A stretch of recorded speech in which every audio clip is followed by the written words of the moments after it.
Alrighty, welcome back to the Red Corner. Whole gang's here, Slim Bones, Devo. Guys, another beautiful weekend in Philadelphia. We know this is a Phillies show, but after all, the World Series is going on right now, so we got to touch on that, even though we got the Dodgers and the Yankees. Guys, did you watch the game? Slim.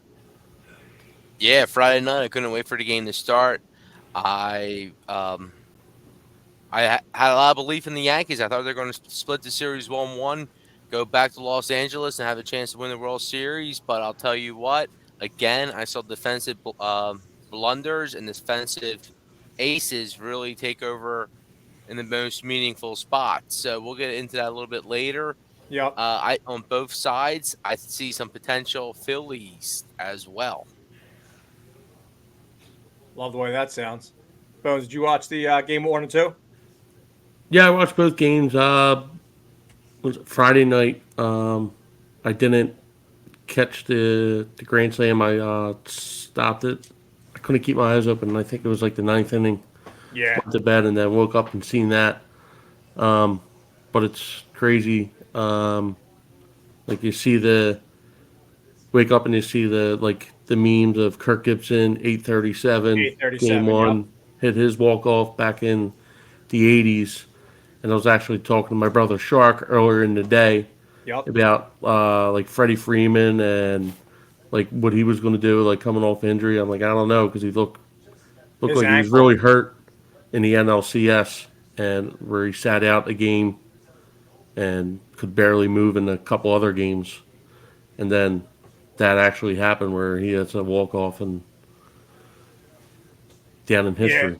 The parallels are nuts. And for those of you that have not watched the games, game one of the World Series ended in historic fashion. So Freddie Freeman hit a walk-off grand slam off of Nestor Cortez, a left-handed pitcher from the Yankees. The controversy there was Cortez has not pitched in over a month. He's a starter who was brought in relief duty and obviously did not get the job done.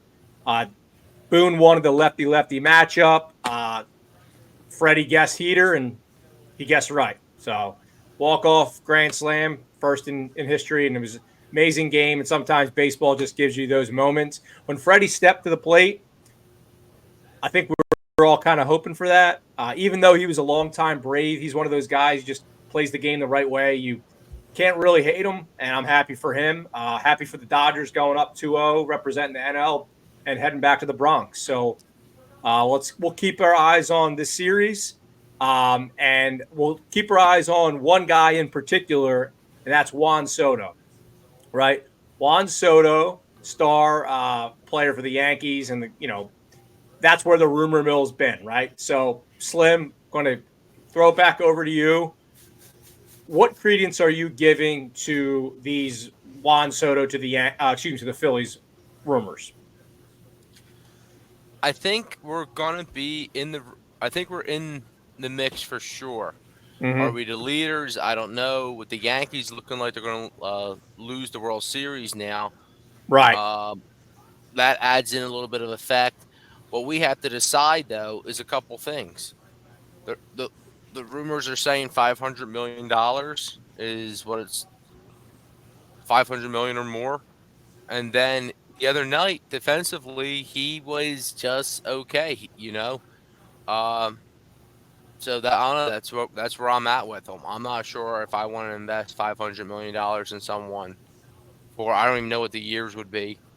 How many years? 10 years? $500 million or something. He is 26 years old. Yeah. But he looked a little lazy in game one and in game two, out in the outfield. I can see him being a little lazy in July, especially in any given season where we may or may not be living up to our standards. Absolutely. Bones, what is your kind of just knee-jerk reaction on chances? I think they're like a long shot to get them, Yeah. but I think it's a 3-team race for them. But Okay. they're obviously, I think they're going to be number 3 in that list. Mhm. And So it's Who are your three? it's the Yankees, the Mets, and the Phillies. Mm-hmm. I think he's going to go to the Mets. Oh, really? Okay. Yeah, especially like now the Yankees down 2-0 in the World Series. I think if they were to win, it'd Right. be more appealing to them to go back there. But I think going to the Mets with the what they're trying to build there, Yeah. they tried to go in all in for Otani last year. They're going to go all in for Soto this year. Basically, going to Mm-hmm. give them a blank check and say you're going to have to beat our number Right. to sign this guy. And Cohen's got all the money in the world. This is exactly what he signed up for the last couple of years. Like they threw in the towel last year, and they were banking on Otani maybe coming, but this is a prize piece, especially with like Lindor there. Resign Alonso. I think they got a good core, and yeah, I think it's going to be the Mets, or he's going to be in the Philly side for the next 10, 12 years. And I Yeah. just don't think for like the Phillies to sign him, if Middleton was to go in and give him the money. What's that do with Harper? Like, does he get all bitter that he ain't the highest paid Yep. player on the team anymore? Yeah, it's funny you mentioned that. Some of and we'll get to our subscriber questions, but that was a theme that a lot of people were asking us about. What you just hit on, and I just wanted to first get your kind of knee-jerk reactions on where you're at on the Soto Phillies. But now I wanted to touch on Tim Kelly of On Pattison put together a nice little report on what of the various insiders have said on this matter. And Bob Nightingale of USA Today said back in September, baseball executives believe that 5 teams make bids for Juan Soto. 5 teams being the Yankees, Phillies, Blue Jays, Mets, and Giants. So that kind of aligns what you were saying, Bones. And then Ken Rosenthal just recently said on his podcast, Fair Territory, that he just thinks he's going to go to the highest bidder. So that's all kind of blends in with the theme of if the Yankees get swept in the World Series, which I'm not expecting, then it's like, all right, he's not, he doesn't have that rah-rah for the Yankees. They're not going to get any hometown discount. Does he just go to where you said, wherever that blank check lies?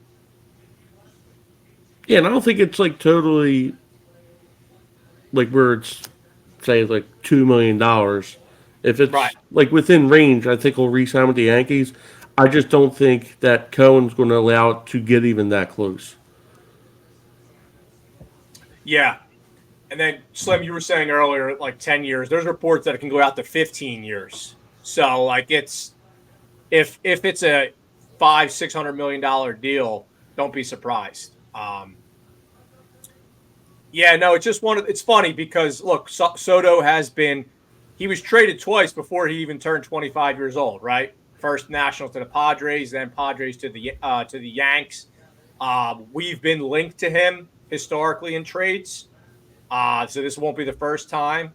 It's funny. I want to hear your thoughts on a lot of times historically in these scenarios. It's been the whole: does he have a bad attitude? Will he be a good gel guy? Do you think any of that plays in at all, or is that just all BS?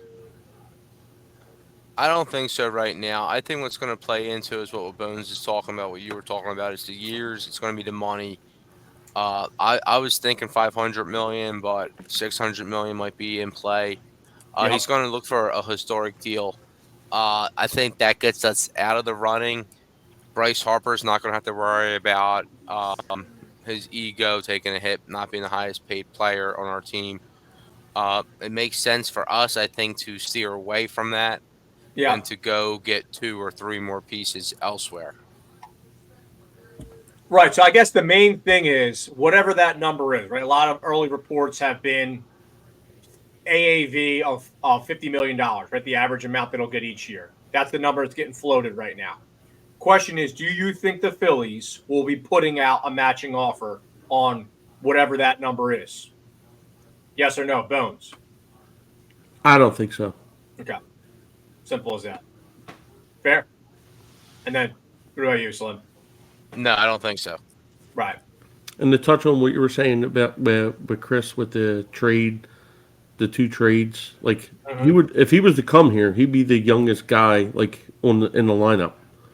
Like he's younger Yeah, than Stott. He's younger yeah. than Assuming uh, Rojas is gone, yeah, but yeah. yeah, like the main people like Bohm. Like if he was come here, Rojas definitely be going. I think. Oh yeah, absolutely. I think Rojas is not opening day starter Yeah, regardless, but agreed if Juan Soto's in left field or but whatever. as for the trades, like Washington, they were rebuilding, so they got the Yeah, young pieces coming back, and then there was talk with the because even watching him play, he looks like he plays a little lazy. But then there Absolutely. was like reports that he was like the guy in the clubhouse for the Padres. It wasn't him. It was more of the other guys, and he was like kind of like pissed off that they weren't yeah, doing things to go extra to try to win. It felt like they were being like the lazy ones, like Machado, and just right. like a bad attitude. So, and we I Yeah, haven't think heard none of that in New York right now. and we might get into it a little bit later, especially this entire offseason. But we might have some bucks coming off the books within the next couple year or two. Do we really want to tie up another decade worth of $600 million? It really destroys your flexibility, especially like we're already working around Harper. He becomes a clog potentially financially, and if he's not going to be top five at his position defensively. yeah. I mean, Soto's not what you would call a five-tool player, but as far as like pure hitting, if he's not one, two, or three, he's top five, right? As a pure hitter in the league. So that's what you're paying for. And he's 26 years old. If you look at his numbers, he's been very consistent. Um, yeah, no one's going to call him a Gold Glove outfielder, that's for sure. But there's not many better left-handed hitters in the game than him. So that's kind of what you're paying for. Look, I don't think I'm going to now just say I'm assigning a probability of 3%. That's what I was going to kind of see where you guys are.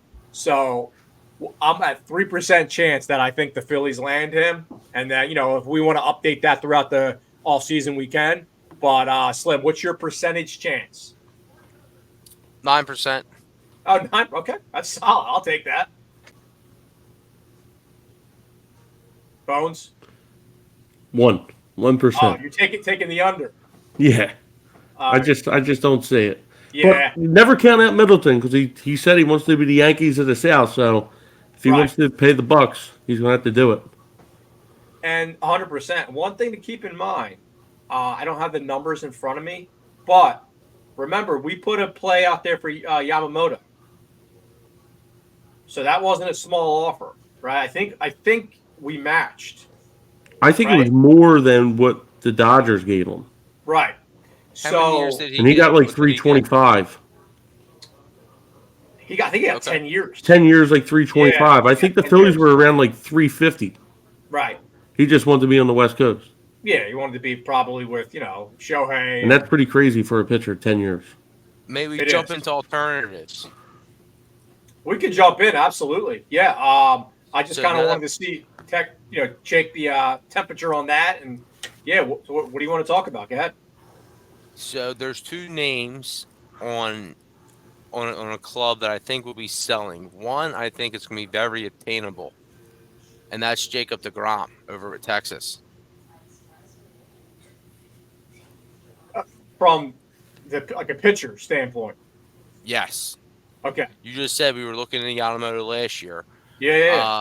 We have Schwarber, who is 20-something million, 25 million. We have Ranger Suarez, who's 9 million. We have who I'm thinking of. Remuto's in his last year, and he's 23. Schwarber's 20. Remuto's 23. Rangers 9.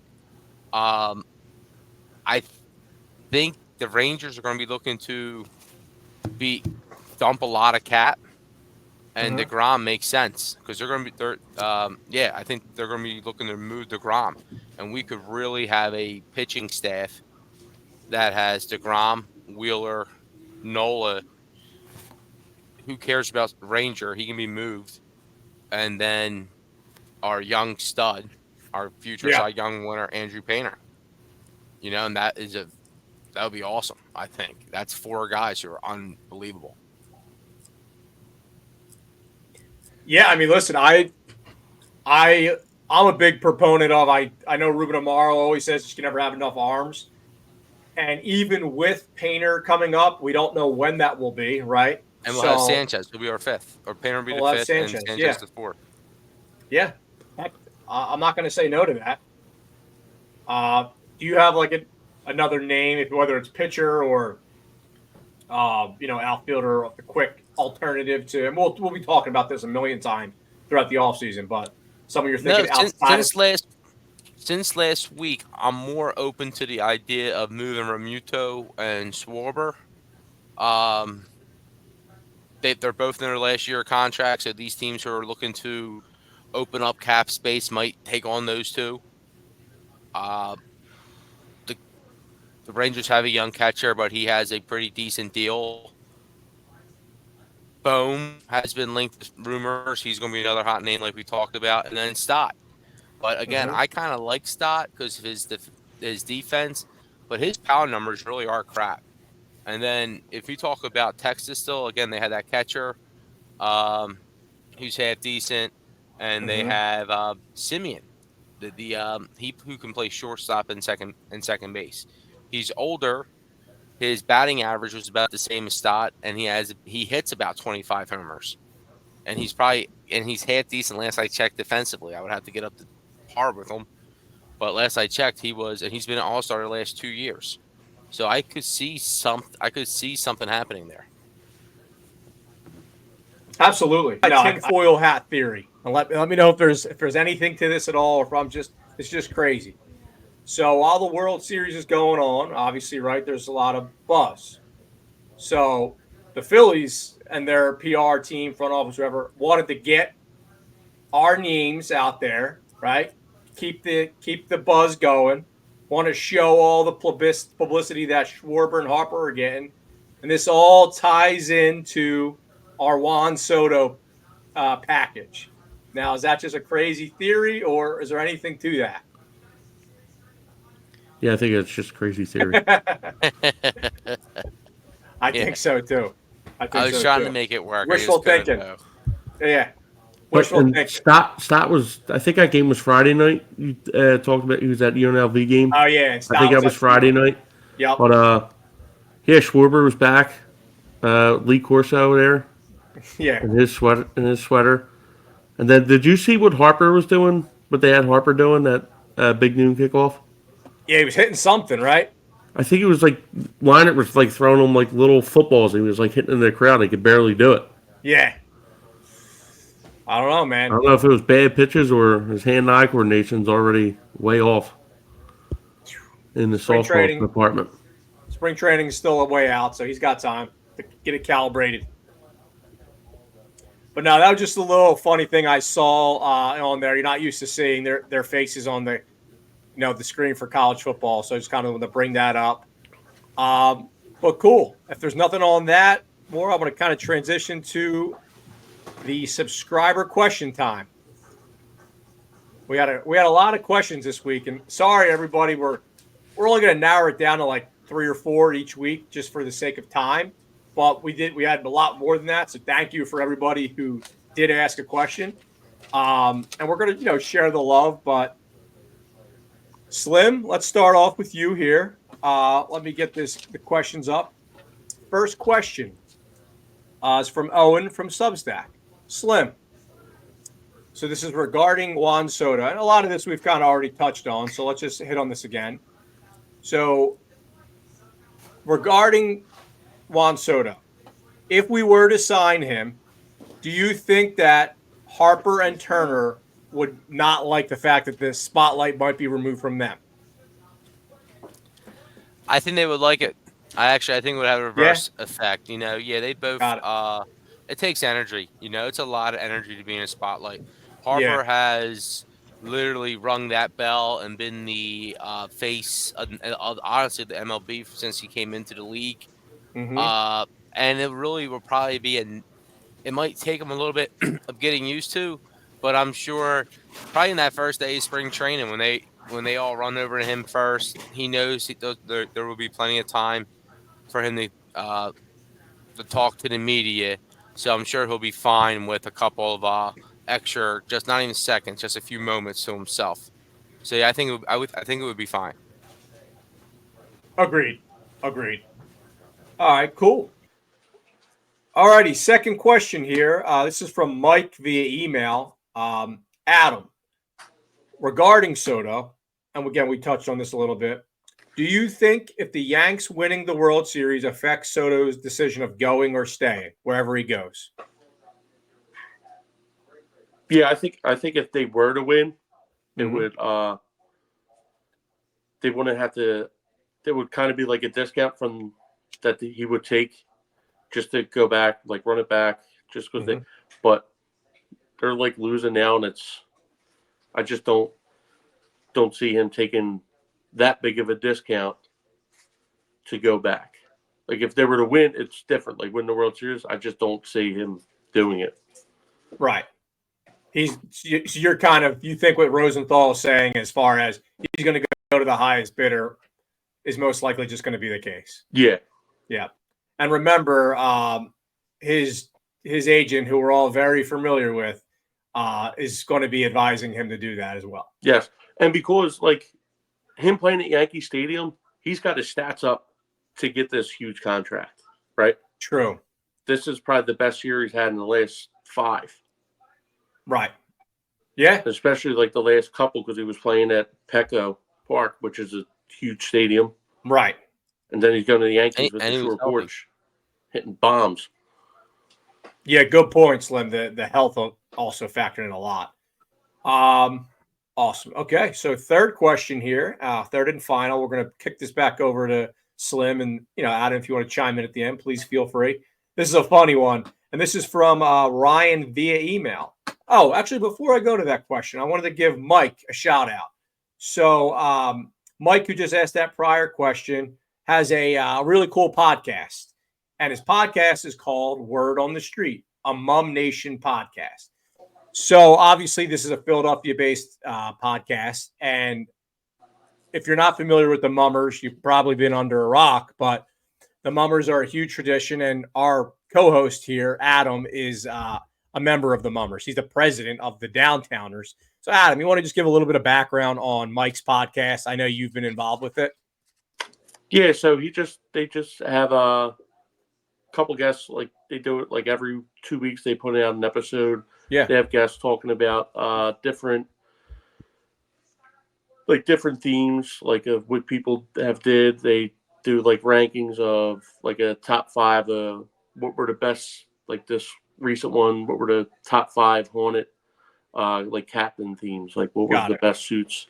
But they just basically do like a history of the parade, like going through like the eyes of like former captains and people like that. And they do a lot of talk about like different fundraisers we do in the Mummer community. Yeah, so if you're involved in the Mummers or you're just a fan of it, like myself and Slim, that's a really cool, fun podcast. I've listened to a couple and enjoyed it. And you can listen to that on Spotify, Apple, YouTube. So kind of all the places that you usually find podcasts. So again, thanks, Mike, for that good question, and wanted to give your podcast a shout out. All right, cool. Sorry for that little delay. Ryan, third question via email. Slim, why were the vibes off? And is it time for the daycare to grow up? Why were the vibes off? And is it time for the daycare to grow up? Yeah, for the Phillies Daycare. You're familiar with the daycare, of course. Yeah. I 100%. I think so. Yeah. I think we're going to see some movement, and I think for the daycare to grow up, that means you have to get rid of the 2 biggest kids sometimes. They got to move on. And I'm looking at, believe it or not, I wasn't thinking this 2 weeks ago, Remuto and Schwarber. Wait, what? So they're not in the daycare. So the daycare. I have no idea what we're talking about. Okay, all right. I didn't think you did. Sorry. So the daycare. You don't know who the daycare is? Yeah. No, the daycare. God. So the daycare is Bohm, Stott, and Marsh. Yeah. Bohm, Stott, and Marsh. Yeah. So, yeah. What about those three? So, listen, this is why it's good that we Bohm, have Stott, these. well, Stott and Marsh are barely good at baseball. It looks like Marsh is going to be around next year. Bohm, I think Bohm's going to be gone. I love where you went with that question. You had no idea what the daycare was, so you just started attacking Real Muto. All right. This has been a smooth episode. Honestly, I thought it was the whole vibe, the whole the first two World Series run vibe. I got you. All right, cool. So thank you for all those questions. Look, we just learned something as always. Let's go to our weekly segment on this day in Phillies history.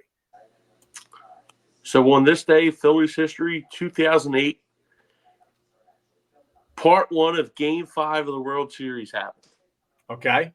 So for those not familiar, Game 5 started on one day, this day, October 27th, 2008, and then got stopped by rain in the was it sixth inning? I think that's right. Sixth inning, and then rained all day the next day, and then October 29th, 2008, Phillies won their second world title. Yeah, I remember that like it was yesterday. Slim, you and I were down there. I was there. Yeah, duh. All three of us were down there watching the game on the side of an RV in the parking lot. I think it was Wells Fargo parking lot. Yeah, that was a great day. Pretty crazy. As soon as that pitch happened, that door just shut, so it didn't get wrecked. Yes. Guy wasted no time. Yep. No, that was. I always say, look, I'm good with just that World Series. That's still in effect for me. So probably another like 10 years. But cool. No, that's a great. Any other additions, or is that the only portion? Wonderful time. Yeah, very slow day. 17. What was that, Slim? So it was a great time to be 17 years old.